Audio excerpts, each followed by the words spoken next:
Hai, namaku Theo.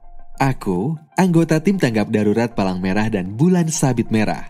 Di video ini, aku akan membahas mengenai beberapa peraturan hukum, yakni Undang-Undang mengenai peran perbantuan Perhimpunan Nasional dan Undang-Undang mengenai kesiapsiagaan dan tanggap darurat. Kesiapan hukum adalah bagian dari pendekatan kesiapsiagaan untuk tanggap yang efektif, gunanya untuk memperkuat kapasitas tanggap Perhimpunan Nasional kita secara keseluruhan. Mungkin kamu pernah dengar tentang peran mitra pendukung dari Perhimpunan Nasional. Status ini benar-benar unik dan istimewa, karena kemungkinan Perhimpunan Nasional untuk terlibat dan berkontribusi pada kesiapsiagaan dan tanggap kemanusiaan nasional. Peran mitra pendukung merupakan hubungan formal yang kita miliki dengan otoritas nasional untuk memberikan layanan kemanusiaan. Peran ini perlu diakui dalam undang-undang suatu negara.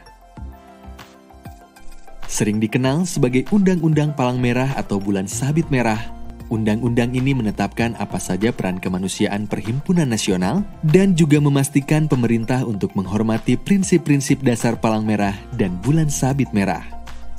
Di dalam undang-undang dan kebijakan suatu negara, juga dapat ditetapkan peran-peran spesifik lebih lanjut yang dimiliki Perhimpunan Nasional di berbagai sektor, seperti penanggulangan bencana, kesehatan, dan migrasi. Di negaraku, pada rencana tanggap bencana disebutkan bahwa Perhimpunan Nasional kita bertanggung jawab untuk menyediakan tempat pengungsian sementara dan distribusi bantuan selama keadaan darurat. Ada juga undang-undang dan kebijakan yang memberikan Perhimpunan Nasional hak dan pengecualian hukum untuk staf dan relawan, pembebasan pajak, pendanaan, kebebasan bergerak, atau bea cukai. Di negaraku, Undang-Undang Palang Merah berisi ketentuan yang memungkinkan relawan kami tidak masuk kerja untuk berpartisipasi dalam kegiatan tanggap darurat selama 10 hari per tahun, dan pelatihan selama 5 hari per tahun, tanpa dipotong gaji. Selain memastikan peran kita dalam undang-undang suatu negara, kita juga dapat membantu suatu negara dalam memastikan bahwa undang-undang dan kebijakan bencananya sudah kuat dan dapat menjaga masyarakat tetap aman dan menyelamatkan nyawa. Berbagai undang-undang, kebijakan, dan rencana ini menentukan siapa yang melakukan apa, kapan, dan bagaimana caranya, yang menjadi dasar dari setiap kegiatan kesiapsiagaan atau operasi tanggap darurat untuk menghadapi bencana, tanggap kesehatan, atau segala jenis keadaan darurat. IFRC adalah pemimpin global dalam hukum kebencanaan.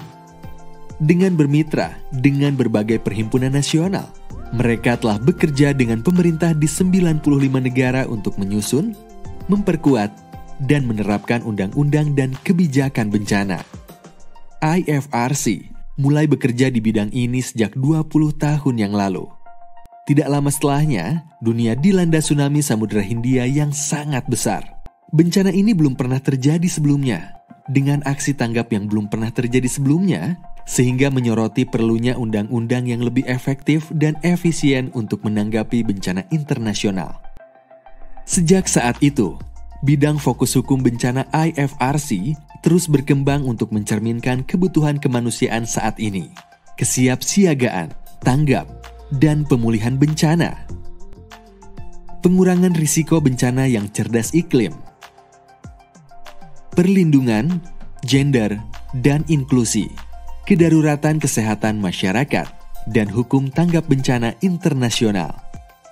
Wah, luar biasa dan menarik sekali, bukan? Hukum dan kebijakan benar-benar menjadi landasan dari semua aspek peran kita sebagai Perhimpunan Nasional dan pengelolaan risiko bencana suatu negara.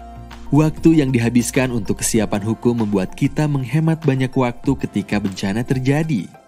Keadaan darurat baru-baru ini, seperti COVID-19, telah menunjukkan bahwa kita harus siap dan punya landasan hukum yang kuat sebagai dasar pergerakan, dan kita mampu melaluinya.